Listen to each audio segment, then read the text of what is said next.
زندگی وہ اللہ رب العزت کی بندگی کے لیے ہے، یعنی انسان کی حیات وہ اللہ رب العزت کی یاد ہے۔ ہم لوگ دنیا میں جو آئے اس میں ہماری مرضی کا کوئی دخل نہیں ہے، نہ ہم اپنی مرضی سے آئے اور نہ ہی ہم اپنی مرضی سے جائیں گے۔ اللہ کا حکم ہوا تو ہم دنیا میں آئے ہیں، اور پھر اللہ کا حکم ہوگا تو ہم دنیا سے چلے جائیں گے۔ یعنی دنیا میں آنے میں بھی ہماری مرضی کو کوئی دخل نہیں ہے، اور دنیا سے جانے میں بھی ہماری مرضی کو کوئی دخل نہیں ہے۔ آئے ہیں تو جانا یقینی ہے، کیونکہ آج تک جتنے آئے وہ جاتے رہے ہیں، جا رہے ہیں، چلے جائیں گے، جانا یقینی ہے۔ ہم سے پہلے جو آئے تھے وہ نہیں ہیں، آج ہم ہیں کل نہیں رہیں گے۔ تو آنا اور جانا، آنا بھی اللہ کی مرضی سے ہے اور جانا بھی اللہ کی مرضی سے ہے۔ تو آنے اور جانے کے درمیان میں جو زندگی ہے، عقل مندی کا تقاضا یہی ہے کہ جس کی مرضی سے آئے ہیں اور جس کی مرضی سے جانا ہے، درمیان کی زندگی بھی اسی کے مرضی کے مطابق گزاریں۔ یعنی زندگی کس کی مرضی پہ ہونا چاہیے؟ اللہ کی مرضی پہ۔ میرے محترم بزرگ عزیز دوستوں، میں نے قرآن شریف کی ایک آیت آپ کے سامنے تلاوت کی، یا ایھا الذین آمنوا استجیبوا للہ وللرسول اذا دعاکم لما یحییکم۔ پہلے اس کا ترجمہ سن لیجئے۔ اللہ تعالیٰ فرماتے ہیں یا ایھا الذین آمنوا، اے ایمان والوں، استجیبوا للہ وللرسول اذا دعاکم، جب اللہ اور اس کے رسول تمہیں دعوت دیں تو تم اس کی دعوت کو قبول کرو۔ جب اللہ اور اس کے رسول تمہیں بلائیں تو تم جواب دو۔ جب اللہ اور اس کے رسول تمہیں بلائیں تو تم اس کا رپلے دو، اس کا جواب دو۔ اور اللہ اور اس کے رسول کہاں بلاتے ہیں، کس طرف بلاتے ہیں؟ لما یحییکم، کہ وہ تمہیں دعوت دیتے ہیں تمہاری زندگی کے لیے، اسی میں تمہاری حیات ہے، اسی میں تمہاری حیات ہے، اسی میں تمہاری زندگی، اسی میں تمہاری حیات ہے، اس لیے وہ تمہیں بلاتے ہیں۔ بخاری شریف میں کتاب التفسیر میں ایک حدیث ہے، حضرت ابو سعید معلّہ رضی اللہ تعالیٰ عنہ، ایک اور ابو سعید ہیں، ان کا نام خدری ہے، حضرت ابو سعید خدری رضی اللہ تعالیٰ عنہ۔ یہ دوسرے ہیں حضرت ابو سعید معلّہ رضی اللہ تعالیٰ عنہ۔ لکھا ہے حدیث میں کہ وہ مسجد نبوی میں نماز پڑھ رہے تھے، تو اللہ کے نبی صلی اللہ علیہ وسلم کچھ کام کر رہے تھے، ان کو چونکہ مسجد میں آتے ہوئے دیکھے تھے تو کچھ ضرورت پیش آئی، تو اللہ کے نبی صلی اللہ علیہ وسلم ان کو بلائے، یا ابا سعید۔ اب حضرت ابو سعید رضی اللہ تعالیٰ عنہ نماز میں تھے، نماز پڑھ رہے تھے، اس لیے انہوں نے کوئی جواب نہیں دیا۔ اب سوال یہ ہے کہ ان کو جواب دینا چاہیے تھا یا نہیں، کہ اگر وقت کے نبی بلا رہے ہیں تو اگر نماز میں ہوں تو نماز میں جواب دینا چاہیے یا نہیں دینا چاہیے؟ اگر جواب دینا ہے، اگر جواب دیں گے تو نماز ٹوٹ جائے گی یا نہیں ٹوٹے گی؟ یہ مستقل ایک بحث ہے، ایک مستقل ایک مسئلہ ہے۔ لیکن چونکہ اب ہمارے درمیان جناب آقا محمد الرسول اللہ صلی اللہ علیہ وسلم نہیں رہے، اس لیے اب اس مسئلے کی بھی کوئی ضرورت نہیں رہی، اس مسئلے کی کوئی ضرورت نہیں رہی، کیونکہ اب وہ مسئلہ آنے والا ہی نہیں نا، کیونکہ ہمارے نبی آخری نبی ہیں۔ اب قیامت تک ہمارے نبی کی نبوت چلے گی، یہ اللہ نے فرما دیا وَلَٰكِن رَسُولَ اللَّهِ وَخَاتَمَ النَّبِيِّينَ مَا كَانَ مُحَمَّدٌ أَبَا أَحَدٍ مِّن رِّجَالِكُمْ، کہ اللہ تبارک و تعالیٰ نے قرآن کریم میں صاف فرما دیا وَلَٰكِن رَسُولَ اللَّهِ وَخَاتَمَ النَّبِيِّينَ کہ آپ اللہ کے رسول ہیں اور آپ آخری نبی ہیں۔ اب قیامت تک کوئی نبی، کسی طرح کا بھی کوئی نبی، نہ عکسی نبی، نہ ذلی نبی، نہ بروزی نبی، کسی قسم کا کوئی نبی نہیں آئے گا۔ یہ اللہ کی طرف سے اٹل فیصلہ ہے۔ تو اب قیامت تک جو بھی نبوت کا دعویٰ کرے وہ سچا ہوگا یا جھوٹا؟ میں بولو نا، کیسا ہوگا؟ جھوٹا ہوگا۔ کیوں؟ اس لیے کہ اللہ کی بات سچی ہے، اللہ کے نبی کی بات سچی ہے۔ اللہ کے نبی نے فرمایا کہ انا خاتم النبیین، میں آخری نبی ہوں، لا نبی بعدی، میرے بعد کوئی نبی نہیں۔ تو ہمارے نبی چونکہ آخری نبی ہیں اور اب قیامت تک کوئی نئے نبی نہیں آنے والے، تو وہ مسئلہ ہی نہیں کہ نماز پڑھ رہے ہوں اور نبی بلائیں تو جواب دینا نہیں دینا، نماز ٹوٹتی نہیں ٹوٹتی، وہ مسئلہ ہی ختم۔ بہرحال تو حضرت ابو سعید معلّہ رضی اللہ تعالیٰ عنہ نماز پڑھ رہے تھے، نماز انہوں نے اپنی مکمل کی، اور نماز مکمل کرنے کے بعد اللہ کے نبی صلی اللہ علیہ وسلم کی خدمت میں حاضر ہوئے۔ تو اللہ کے نبی صلی اللہ علیہ وسلم نے فرمایا کہ ابو سعید، میں تمہیں بلا رہا تھا، تم نے سنا نہیں، میں نے تمہیں آواز دی، میں نے تمہیں پکارا، تم نے کوئی جواب نہیں دیا،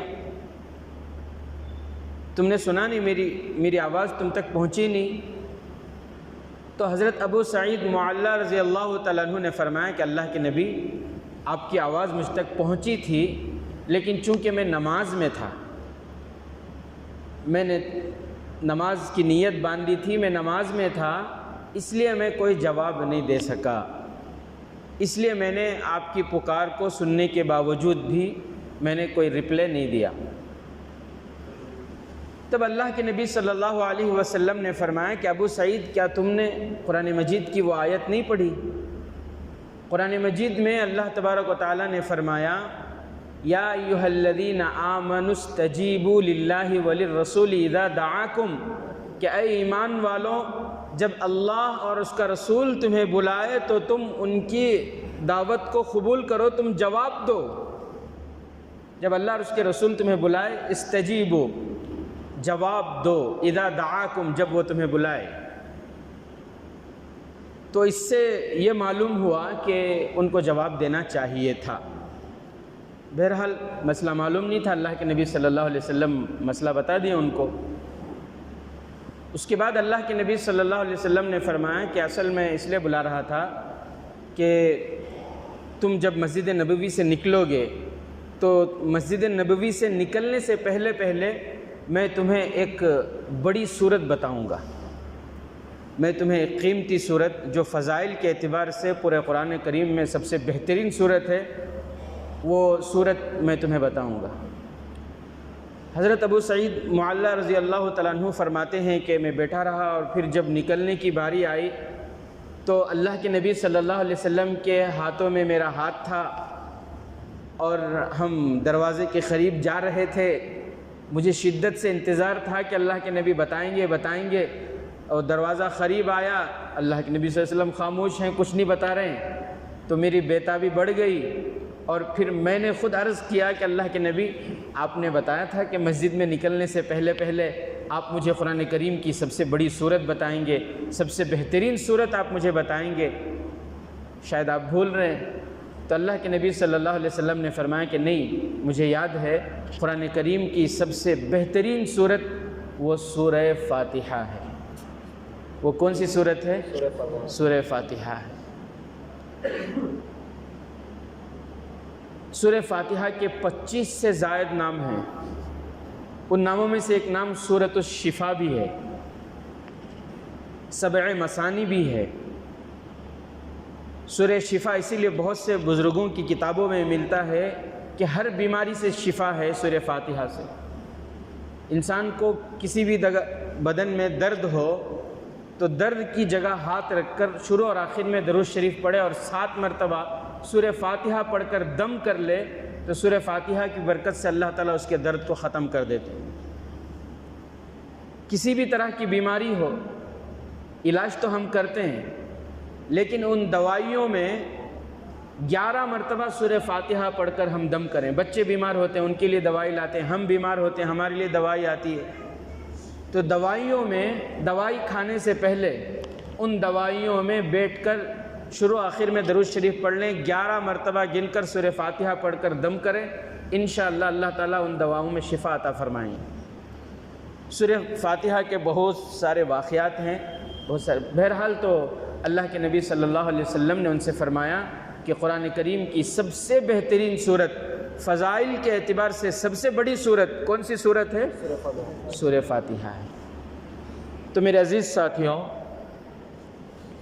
اللہ اور اس کا رسول جب دعوت دے تو دعوت کو کیا کرنا چاہیے؟ دنیا میں دعوتیں ہوتی ہیں، مختلف دعوتیں ہوتی ہیں، اور الحمدللہ کوئی دعوت ہم سے چھوٹتی نہیں ہے، ہر دعوت میں ہم اٹینڈ ہوتے ہیں، چاہے طبیعت تھوڑی خرابی کیوں نہ ہو۔ رشتہ داری کا مسئلہ ہے، زبان کا مسئلہ الگ ہے، وہ دل کا مسئلہ الگ ہے، لیکن ظاہر میں کیا ہے؟ دوستی کا مسئلہ، رشتہ داری کا مسئلہ۔ دنیا میں مختلف دعوتیں ہوتی ہیں، ولیمے کی دعوت ہوتی ہے، عقیقے کی دعوت ہوتی ہے، رشتہ داروں کے یہاں دعوت ہوتی ہے۔ دنیا کی دعوتوں کے بارے میں میرے اور آپ کے آقا جناب محمد الرسول اللہ صلی اللہ علیہ وسلم نے یہ فرمایا کہ اگر کوئی تمہیں دعوت دے تو دعوت کو قبول کرو۔ دنیا کی دعوتوں کے بارے میں اللہ کے نبی نے کیا فرمایا کہ اگر کوئی تمہیں دعوت دے تو دعوت کو، ہاں یہ بات ہے کہ وہ دعوت شریعت کے خلاف نہ ہو۔ کوئی برتھ ڈے کی دعوت دے تو اسے قبول کرنا نہیں ہے، اینیورسری کی دعوت دے یا اسی طرح کوئی شریعت کے خلاف کوئی دعوت دے، اس کی دعوت شریعت کے خلاف ہو تو اس دعوت کو، دعوت قبول کرنا سنت، دعوت قبول کرنا سنت، لیکن شریعت کے مطابق دعوت ہو، اور اگر کوئی عذر نہیں ہے تو پھر اس دعوت کو قبول کرنا سنت ہے۔ تو دنیا میں مختلف دعوتیں ہوتی ہیں، کوئی چائے کی دعوت دیتے ہیں کہ آؤ بھائی چائے پئیں گے، کوئی حریرے کی دعوت دیتے ہیں، کوئی سموسے کی دعوت دیتے ہیں، کوئی ناشتے کی دعوت دیتے ہیں، کوئی کھانے کی دعوت دیتے ہیں۔ دنیا کی دعوتیں مختلف ہیں، لیکن اللہ بھی دعوت دے رہے ہیں، یا ایھا الذین آمنوا استجیبوا للہ وللرسول اذا دعاکم، اور اللہ فرما رہے ہیں کہ اگر تم میری دعوت کو قبول کرو گے تو میں تمہاری زندگی کو بہترین بنا دوں گا، میں تمہاری دنیا بھی بہترین بناؤں گا، میں تمہاری آخرت بھی بہترین بناؤں گا، میں تمہاری زندگی کو خوشگوار بنا دوں گا، میں تمہاری زندگی کو خوبصورت بنا دوں گا اگر تم میری دعوت قبول کرو گے۔ تو اللہ ہماری زندگی کیسے بنائیں گے؟ خوبصورت بنا دیں گے۔ اللہ فرما رہے ہیں میں تمہاری زندگی کو بہترین بنا دوں گا، خوبصورت بنا دوں گا۔ خوبصورت بولے تو کیا؟ یہ بھی سمجھنا بہت ضروری ہے ہمارے لیے، چونکہ ہماری نظر میں خوبصورت بولے تو کیا؟ گورا ہو جانا، فیئر اینڈ لولی لگا لگا کو روز گورا ہو جانا۔ ہماری نظر میں خوبصورت بولے تو کیا؟ خوبصورت وہ نہیں جو ہم سمجھتے ہیں کہ گورا ہونا خوبصورتی ہے، یا پھر ہینڈسم، اسمارٹ ہو جانا کہ چار لوگ دیکھ کر کہے واو بیوٹیفل، واو کیا ہینڈسم لگ رہی، کیا اسمارٹ لگ رہی۔ صحیح بات ہے، یہ ظاہری خوبصورتی، یہ خوبصورتی نہیں ہے۔ خوبصورت ہونے کا مطلب یہ ہے کہ دل کا سکون۔ خوبصورتی کا مطلب کیا ہے؟ دل کو سکون نصیب ہو جائے، دل کو سکون نصیب ہو جائے، دل کی خوبصورتی، یہ ہے اصل خوبصورتی۔ بزرگوں نے اسے مثال کے ذریعے سمجھایا۔ لوگ بیوٹی پارلر جاتے ہیں ظاہری خوبصورتی بنانے کے لیے۔ بیوٹی پارلر میں جا کر کوئی بنتا ہے، کوئی سنورتا ہے، یا کوئی جو ہے بنتی ہے، اپنے آپ کو سنوارتی ہے، تو یہ ظاہری خوبصورتی ہے۔ یہ کیسی خوبصورتی ہے؟ ظاہری خوبصورتی ہے، یہ ختم ہو جائے گی، یہ پانی کے جھونکے سے یا زیادہ پسینہ آنے سے، یا پھر اگر انسان واقعی خوبصورت ہو، اگر نیچرل بھی خوبصورت ہو، تب بھی اس کی خوبصورتی دائمی نہیں ہے، ہمیشہ نہیں ہے۔ 40 سال کے بعد تو خوبصورتی ختم ہو جاتی ہے، یا اس سے پہلے بھی ہو سکتی ہے اگر طبیعت خراب ہو جائے، لوز موشن شروع ہو جائے، یہ ایک بخار میں پوری خوبصورتی نکل جاتی ہے۔ بھئی ہوتا کہ نہیں ہوتا؟ تو خوبصورتی وہ نہیں ہے جو ہم سمجھ رہے ہیں، خوبصورتی یہ ہے کہ دلوں کو سکون مل جائے، دلوں کا سکون نصیب ہو جائے، دل کو سکون، اطمینان، اللہ کی دی ہوئی نعمت پر چاہے وہ کم ہو یا زیادہ دل مطمئن ہو جائے، یہ ہے دل کی خوبصورتی، یہ ہے دل کی خوبصورتی۔ اللہ سے راضی ہو جائے، اللہ سے دل خوش رہے ہمیشہ۔ اور یہ کب ہوتا ہے؟ اللہ کی دی ہوئی ہر نعمت پر اللہ کا شکر ادا کرنا، اللہ کی دی ہوئی ہر نعمت پر اللہ کا کیا کرنا؟ شکر شکر شکر، ہمیشہ شکر ادا کرنا، تو دل سنورتا ہے۔ جیسے بیوٹی پارلر میں جو ہے چہرہ سنوارتے ہیں کیمیکل کے ذریعے، چیزوں کے ذریعے، اسی طرح اللہ کی ہر نعمت پر جب بندہ شکر ادا کرتا ہے تو اس کا دل سنورتا ہے، اس کا دل خوبصورت بنتا ہے۔ اور یہ سکھایا صحابہ کو اللہ کے نبی صلی اللہ علیہ وسلم نے، اور صحابہ کے ذریعے پوری دنیا کو، پوری امت کو، کہ اللہ کے ہر نعمت پر شکر ادا کرو۔ مشکاۃ شریف کی حدیث ہے، ایک مرتبہ ہمارے نبی صلی اللہ علیہ وسلم کہیں جا رہے تھے، مسجد نبوی سے نکلے تو ایک انسان پر نظر پڑی جو بہت چھوٹے قد کا تھا، اس کی ہائٹ بہت کم تھی۔ تو اللہ کے نبی صلی اللہ علیہ وسلم تھوڑی دیر کے بعد پھر مسجد نبوی میں تشریف لائے اور 2 رکعت نماز ادا کی۔ اب صحابہ کو تو جستجو رہتی، تلاش رہتی، فکر رہتی کہ یہ کون سی نماز ہے۔ کسی صحابی نے پوچھا کہ اللہ کے نبی اب یہ کون سی نماز ہے؟ فرض نماز تو ہو گئی، اب یہ کون سی نماز پڑھ رہے ہیں آپ تاکہ ہم بھی پڑھیں؟ تو اللہ کے نبی صلی اللہ علیہ وسلم نے فرمایا کہ یہ میں نے 2 رکعت شکرانے کے پڑھے ہیں۔ یہ کیسے؟ شکرانے کے، میں اللہ کا شکر گزار ہوں اس بات پر کہ اس نے مجھے چھوٹے قد کا نہیں بنایا، میں اللہ کا شکر گزار ہوں اس بات پر کہ اس نے مجھے ناٹا یعنی چھوٹا نہیں بنایا، اللہ نے مجھے معتدل جسم بنایا، میں اس بات پر اللہ کا شکر ادا کر رہا ہوں۔ تو صحابہ کو اللہ کے نبی صلی اللہ علیہ وسلم سکھائے، صحابہ اللہ کے نبی کے نقش و قدم پر چلے تو وہ کامیاب ہوئے۔ تو بہرحال میں عزیز ساتھیوں، میں یہ کہہ رہا تھا کہ انسانوں کی دعوت کو قبول کرنا سنت ہے، انسانوں کی دعوت کا انکار نہیں کر سکتے۔ اگر وہ شریعت کے مطابق ہے اور ہمیں کوئی عذر نہیں ہے تو دعوت کو انکار نہیں کر سکتے، تو اللہ اور اس کے رسول جب دعوت دے تو اس کا انکار کرنا کیسا ہے؟ کیا اللہ اور اس کے رسول کی دعوت کا انکار کر سکتے ہیں ہم؟ کیا ہے اللہ اور اس کے رسول کی دعوت؟ اور اللہ فرما رہے ہیں میری دعوت قبول کرو گے میں تمہاری زندگی خوشگوار بنا دوں گا، میں تمہاری زندگی بہترین بنا دوں گا، تمہاری دنیا بھی بناؤں گا، آخرت بھی بناؤں گا۔ کیا ہے اللہ کی دعوت؟ اللہ فرما رہے ہیں کہ میری دعوت یہ ہے کہ تم میرا اور میرے نبی کا کہنا مانو، میری دعوت یہ ہے کہ تم میری اور میرے نبی کی اطاعت کرو۔ قل اطیعوا اللہ و اطیعوا الرسول، اللہ کی دعوت کیا ہے کہ ہم اللہ اور اس کے رسول کی بات مان کر زندگی گزاریں، جیسے صحابہ نے گزاری۔ اللہ نے ان کو دنیا میں بھی کامیاب کیا اور آخرت میں بھی کامیابی کہ اللہ نے وعدے کیے، قرآن جیسی مقدس کتاب میں اللہ ان سے راضی ہو گئے، اپنی رضامندی کا پروانہ اللہ نے قرآن میں عطا فرمایا۔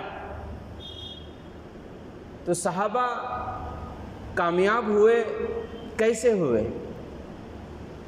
اللہ فرماتے ہیں کہ میں نے ان کا ایگزام لیا، لیکن دنیا میں جو ایگزام ہوتے ہیں پیپر میں، ایسا نہیں کہ اللہ نے ان کو پیپر بھیج دیے کہ تم ان سوالوں کے جواب لکھ دو، ایسا امتحان نہیں لیا اللہ نے۔ اللہ فرماتے ہیں میں نے صحابہ کا امتحان لیا تو اللہ نے صحابہ کا امتحان سامنے بٹھا کر نہیں لیا، کلاس میں بٹھا کر نہیں لیا، بلکہ اللہ نے صحابہ کا امتحان کیسے لیا؟ اللہ فرماتے ہیں میں نے ان کے دلوں کا امتحان لیا۔ اللہ کیا فرماتے ہیں؟ میں نے ان کے دلوں کا امتحان لیا، میں نے ان کے اوپر حالات کریٹ کیے، میں نے حالات بنائے اور ان کی زندگی میں ڈالے، ان کی زندگی میں حالات پہ حالات، حالات پہ حالات میں نے ان کی زندگی میں ڈالے، اور میں نے دیکھا کہ یہ ان حالتوں میں بھی مجھ سے راضی ہیں یا نہیں، ان حالتوں میں بھی یہ مجھ سے خوش ہیں یا نہیں۔ ان حالتوں میں صحابہ راضی تھے اللہ سے، بھئی راضی تھے کہ نہیں؟ تبھی تو اللہ نے رضی اللہ عنہم ورضوا عنہ کا پروانہ عطا فرمایا۔ کیسے کیسے حالات ان پر آئے، وقت نہیں ہے، کیسے کیسے حالات آئے۔ ہماری حالتیں جو ہیں، ہم پر زندگی میں جو حالات آ رہے ہیں، یہ تو کچھ بھی نہیں ہے۔ اور بڑے افسوس کی بات ہے، بہت سے لوگوں کی زبان پر یہ ہوتا ہے کاش کہ ہم نبی کے زمانے میں ہوتے۔ بہت سے لوگ کہتے ہیں یہ بات، کاش نبی کے زمانے میں ہوتے۔ حکیم الامت حضرت مولانا اشرف علی تھانوی رحمۃ اللہ علیہ فرماتے ہیں اللہ کا شکر مانو کہ ہم نبی کے زمانے میں نہیں ہیں۔ اللہ کا شکر مانو، 1000 بار شکر مانو کہ اس نے ہمیں نبی کے زمانے میں پیدا نہیں کیا، ورنہ ہماری طبیعت، ہماری سوچ، ہمارا جو مزاج ہے وہ تو شریعت کی باتوں کو ماننے کا نہیں ہے۔ ہماری طبیعت میں شریعت کی باتیں ماننے کی کہاں ہیں ہم؟ ابھی ایک ساتھی کا فون آیا کہ حضرت بچی کا نکاح ہے، آپ کو پڑھانا ہے۔ میں نے کہا ٹھیک ہے انشاءاللہ پڑھا دیں گے، آپ ذرا وقت طے کرو، کلاس کا وقت ہوتا ہے 12:30 بجے رکھو، 12:30 کے بعد رکھو، 1:30 بجے سے پہلے رکھو، یا پھر نماز کے فوراً بعد رکھو۔ کہا کہ نہیں حضرت نماز کا کوئی مسئلہ نہیں ہے۔ کیوں، کیا ہوا؟ نہیں آپ آ جائیں سیدھا شادی محل کو، فلاں شادی محل میں نکاح ہو۔ تو میں نے ان سے پوچھا کہ آپ نے کبھی مجھے شادی محل میں نکاح پڑھاتے ہوئے دیکھا ہے؟ نکاح مسجد میں ہونا ہے، یہ سنت ہے۔ شریعت کی بات میں نے ان کو بتائی کہ نکاح مسجد میں ہونا سنت ہے۔ اچھا ویسا کیا، چھوڑو مفتی صاحب کیا بھی نہیں، میں دوسرے کو بلا لیتا ہوں۔ شریعت کی بات ماننے کا مزاج ہی نہیں ہے ہمارے اندر۔ ہم نبی کے زمانے میں ہونا تھا یہ مت بولو، بلکہ اللہ کا شکر ادا کرو کہ نہیں ہے۔ اگر نبی کے اسی مزاج کے ساتھ، اسی طبیعت کے ساتھ اگر نبی کے زمانے میں ہوتے تو منافقوں میں ہمارا شمار ہوتا۔ اللہ کا شکر ہے اس میں نہیں، یہ زمانے میں ہے، کم سے کم منافقوں کی لسٹ میں تو ہمارا نام نہیں آ رہا نا۔ تو اللہ کا شکر ادا کرنا ہے، کم سے کم منافقوں کی لسٹ میں تو ہمارا نام نہیں ہے۔ تیرا لاکھ لاکھ شکر اللہ، ورنہ میں گنہگار اگر اس زمانے میں ہوتا تو پتہ نہیں منافقوں کے سر فہرست میں میرا نام ہوتا شاید۔ تو بہرحال میرے عزیز ساتھیوں، تو اللہ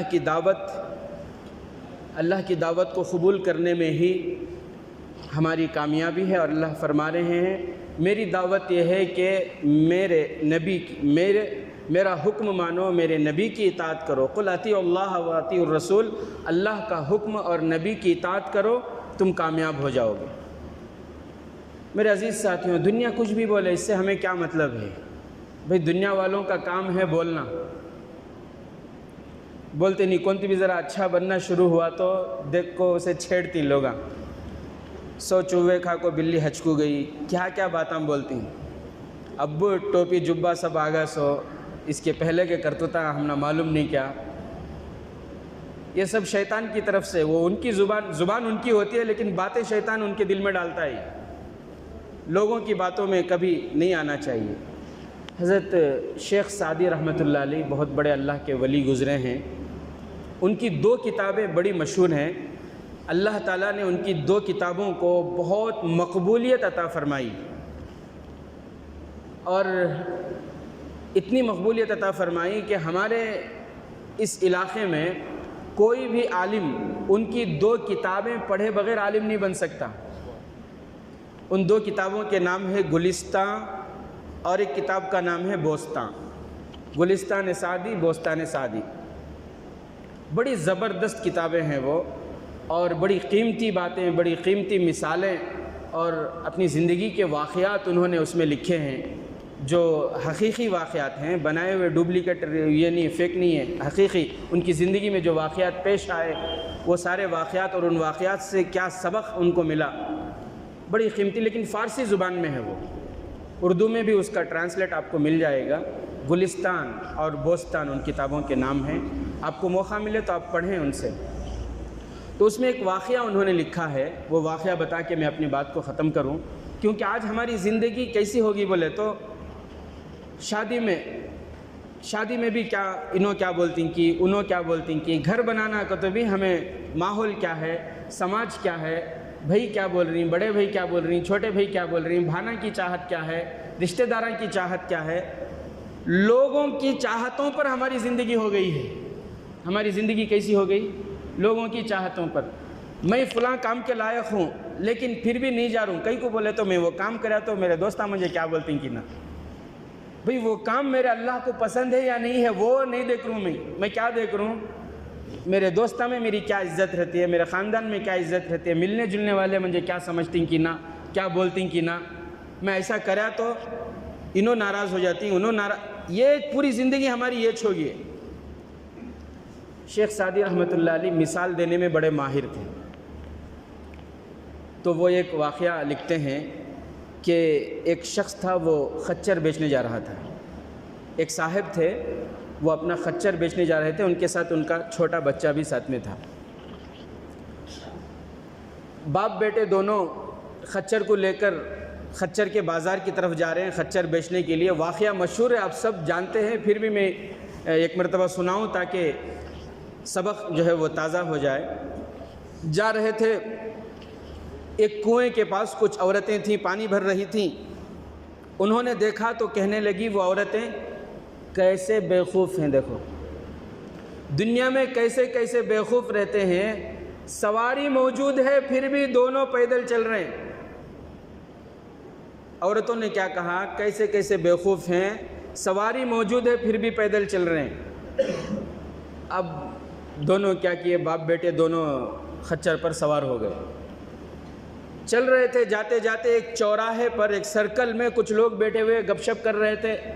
جب ان کے قریب سے گزرے تو انہوں نے دیکھا، وہ کہنے لگے ارے ارے ارے دیکھو کیسے کیسے بیوقوف رہتے ہیں دنیا میں، بیچارہ ایک خچر ہے، کمزور سواری ہے، اور دو سوار، دو لوگ اس پر بیٹھ گئے، ان کو عقل ہے یا نہیں، بیچارے جانور کے اوپر کیسا ظلم کر رہے ہیں یہ لوگ۔ تو اب باپ نے یہ کیا کہ بیٹے کو بیٹھے رہنے دیا، اب باپ خود پیدل چلنے لگا، اور تھوڑی دور پہنچے تو وہاں کچھ کسان بیٹھے ہوئے تھے۔ ان کسانوں نے دیکھا تو کسان کہنے لگے کہ دیکھو بیٹے کو شرم آنا چاہیے کہ بیچارہ باپ پیدل چل رہا ہے اور یہ نوجوان بیٹا بیٹھا ہوا ہے، شرم نہیں آتی اس کو۔ تو بیٹا نیچے اتر گیا، باپ کو بٹھا دیا۔ تھوڑی دور چلے تو وہاں کچھ اور لوگ ملے، وہ لوگ کہنے لگے کہ دیکھو بوڑھے کو شرم نہیں آتی، اتنا تجربے کار ہے، پوری زندگی گزار چکا ہے، عقل مند ہے، بیچارہ معصوم بچہ پیدل چل رہا ہے اور یہ بڑا ہو کر طاقتور ہو کر سوار میں بیٹھا ہے، کیسا کتنا بیوقوف ہے۔ جب باپ نے یہ سنا تو وہ بھی نیچے اتر گیا۔ وہ پھر کونے میں بیٹھ کر باپ بیٹے دونوں مشورہ کرنے لگے۔ باپ بیٹے سے مشورہ کرنے لگا کہ کیا کرنا بیٹے۔ تو بیٹے نے کہا کہ ابو جان آپ میرے والد ہیں، آپ بڑی عمر کے ہیں، آپ تجربے کار ہیں، آپ بتائیں کیا کرنا چاہیے۔